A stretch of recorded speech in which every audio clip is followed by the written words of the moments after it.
ASTV Média. Aimez, partagez et abonnez-vous. Bonjour, bonsoir, dans l'émission Dépêche actualité à temps réel.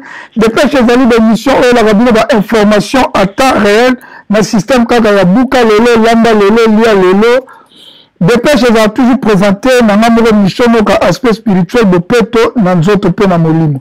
Dans Dépêche à Lelo, dans la vidéo, M23, AFC Ananga, candidat soldat, FARDC, armes et des munitions. Et nous, les Makambo, ils ont ça Kabila, et ils vont se répéter. Comment M23 rebelle, les Canada soldats na biso, na armes et belé, na munitions et belé, na soldats et belé. Pourquoi parce qu'ils étaient avec bombardé en côté? Il y a un sur le terme des Makamba trahison. Ceux qui ont Canada soldats na biso, na bazalé, na armes, et na trahison, ils ont ça na banda kalamem na tanga Kabila, na mouchake, bitumbe militaire. Nous qui comme les rebelles, FARDC, armement, ils ont moyen de ravitailler les rebelles. Il y a un total, mais nous avons un souci, chaque fois que nous avons commenté que frère, chaîne ASTV, médias, les chaînes AFC, les rebelles, est-ce que les journalistes ont communiqué avec les rebelles? Mais nous avons nous avons plus patriotes que l'homme de Barabongo. Depuis 2001, nous avons dit que Rwanda, nous avons Laurent Désiré Kabila. En tant qu'artiste et musicien, nous avons dit contre le Rwanda qui soutenu Laurent Désiré Kabila. Nous avons dit comme un debout congolais. Nous avons dit au Congo pour soutenir le Canada. Aujourd'hui, nous avons communicateur de Rwanda pour nous Rwandais. Deuxièmement, nous avons Jean-Pierre Bemba innocent pour nous soutenir Jean-Pierre Bemba na CPI. Nous avons risque de nous faire un clip pour le Congo, nous avons risque de nous faire un joyau. Aujourd'hui, nous avons communicateur na publié il y a M23, c'est un communicateur de M23. Nous avons tant Jean-Pierre Bemba va canadier moi na mboka. Mais comment passer l'équipe, moïde l'équipe à détournement, à bouteillage, à délaissage, courant malam réalité, malam réalité, toujours à détournement. Yo salamine. Nous avons plus que patriotes. Celui qui a publié la M23 parce que nous avons musiciens engagés. Comme de la Moka, nous avons musiciens en plus, nous avons comme journaliste. Chaîne Oezali, chaîne ya journal. Le gars la BBC, le gars la CNN, le gars la France 24, le gars la Afrique 24, chaîne ASTV. Et ça, RTNCT, chaîne ya gouvernement, on va voir la subvention. Gouvernement, on peut se faire un bon. Là, il peut se faire gouvernement, on peut se faire un bon. Nous avons le gouvernement, nous avons le commissariat Félix, tout le monde dit pourquoi. Nous avons le commissariat Félix. Le ministre Félix, le député Félix, le gouvernement Félix, tout le monde dit pourquoi. Si on a une subvention, salaire chaque fin du mois. Et les amalams ont plus de salaire, le gouvernement Félix a plus de salaire, quand on a des 1000, 2000, 5000, pour la fois là. Si on a plus de salaire, ils ont un contrat de signer. Mais une année, autant de millions, chaque fin du mois, on va verser autant. Parce que déjà, nous avons pas mal de gens, nous avons Simbala, na sala musala, mituka nyingi mwana ukama na vinanga, na tambo na mituka nyoso, na lati bilamba nyoso ya mokili. Oyo ba nyarkos baloba papa na baloba, na lati tous les griffes, pe na continue toujours kolata. Na soma pe ba mituka sika, na mitoki na ngamoko. Alors on a plus patriote que yo au commentaire dans la vidéo nanga. Yeba on a un journaliste indépendant. Naza na pour repasser des informations aux les camafro. Na compte ya Dépêche actualité à temps réel. Naza na pour passer des informations la chaotique ya box. Naza na pour passer des informations sociales culturelles. En plus yo les babema na bili. Depuis 2001, on a un combattant. On a eu Laurent Désiré Kabila. En 2006, tout ça, le mouvement de combattant, on a parmi les fondateurs du combat. On a Angleterre. On a eu général Nambé le crocodile. On a eu tout le monde qui est mis dans le combat. On a eu Il y a Maître Baïna Judoka International. Puis maintenant, Israël Matone. Kamanzango. Bamosoka. Otobeli Eme Kabang. Nabundi Pemene. Nabundi Pemene ya James Bond 007. James Bond Never Die. Tobundi contre Bati combattant. Biso. Biso wa misusu ya leyo.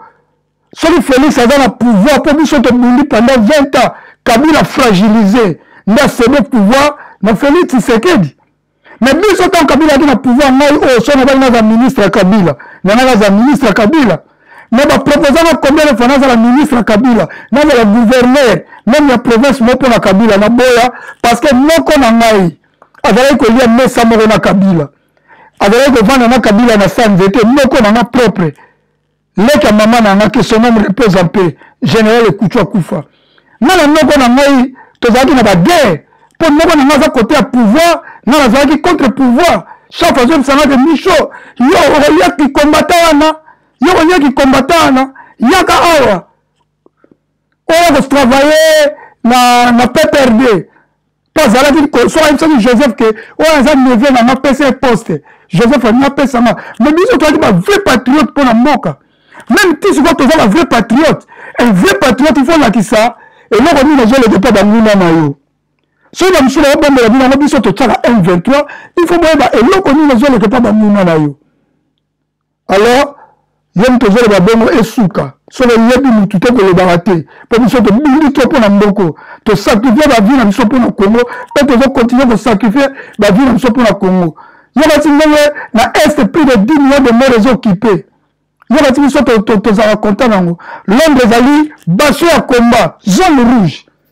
Alors, Keba, on a Kebisu, il y a un faux commentaire, il y a un communicateur à M23. Moi, un journaliste est reconnu en Angleterre. Il y a une carte journaliste anglais. Moi, un journaliste BBC est reconnu. Moi, Astrid Media est reconnu. Il y a un ballon à Souka. Nous sommes de Mboko. Tu as pas information à M23. Tu as pas information il y a FARDC, tu as des informations négatives. Il y a un cannabis au Congo, peu positif, il y a un cannabis au Congo.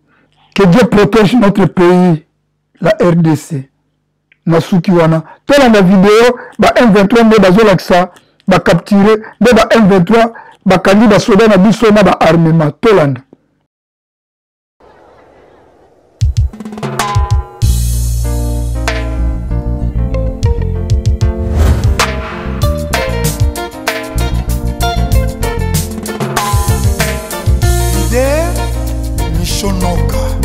Aspect spirituel. Mon peuple souffre. C'est le moment de stopper l'hémorragie de la souffrance du peuple congolais. People of Congo, you have suffered for too long. Stand up and make a difference. It's a time for change. Thank you, Derbinoka. Congo, Congo. Baseleki. Congo, Congo. Baseleki. Peuple azali kolela. Baseleki. Likola ba politicien ya moyibi. Baseleki. Likola ba politicien ya kanyaka. Baseleki. Congo, Congo.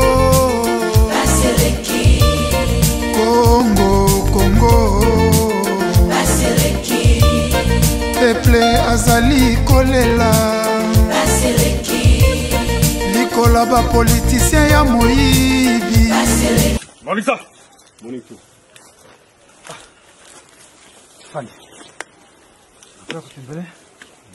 Ok. Nous sommes aujourd'hui le samedi 28 décembre 2024. Nous sommes ici à Limbongo avec le porte-parole politique et nous sommes venus vous voir puisque nous avons beaucoup de capturés, de prisonniers de guerre. C'est à vous, en tant que commandant en place, de nous expliquer cela. Merci mon collègue. Okay, merci d'être venu. Ici, devant nous, nous avons les capturés de guerre que nous avons capturés dans les fronts de Alimbongo. Ils sont ici présents, ce sont les FDLR, les FARDC. Ici sont les groupes. Ah, c'est le FRDC. Oui. Vous savez FRDC? Oui. On a pas aligné. Non. Gardez. Hop. Immobile. Ici, c'est le groupe des Wazalendo. Eh, Isalendo. Aligné. Non. Oh, Aboudjou. Wazalendo. Ok. Enfin, c'est le groupe des FDLR. Ok, ça ce sont des FDLR. Mais Iya, toi tu as quel âge? Pourquoi on a mis Fouti Miakengai? Fouti Miak, tu milites. Il a 13 ans. Ouais.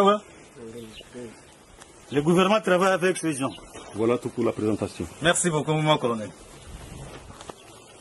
Chers compatriotes, nous avons présenté les capturés, parmi lesquels on trouve les génocidaires FDLR, les mineurs.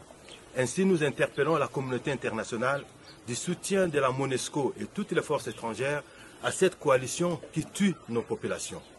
Nous réitérons notre engagement indéfectible à protéger la population civile. Merci. Oui, l'armée, nous sommes vraiment parés à toute éventualité. Nous allons parer à toute éventualité. Notre armée est prête. Merci.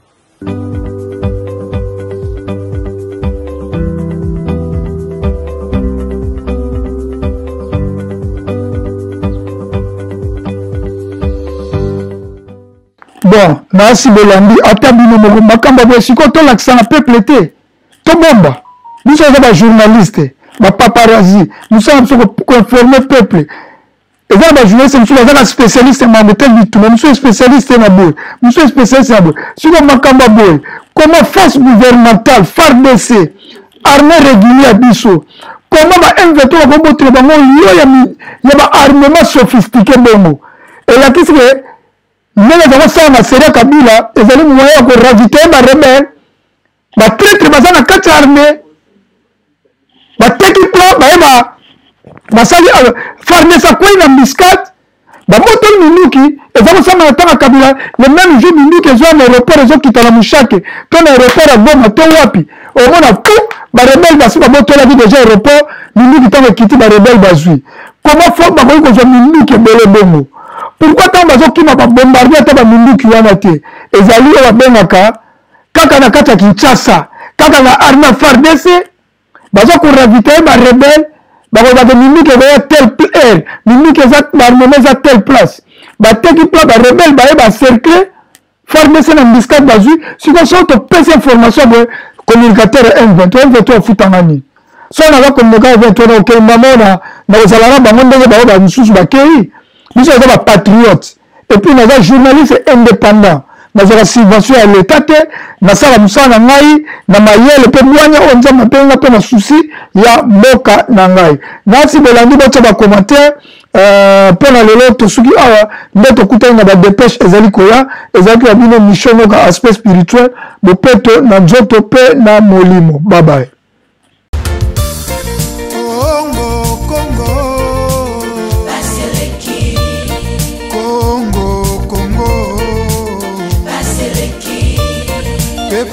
Azali kolela Baseleki Likola ba politicien ya moibi Baseleki Likola ba politicien ya kanyaka Baseleki Likolo nyonso koyoka Masakre na Beni Ituri Minembwe kokende Likolo nyonso koyoka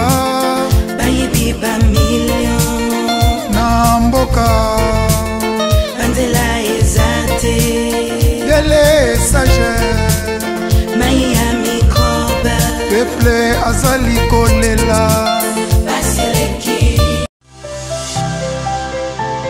Active Média, aimez, partagez et abonnez-vous.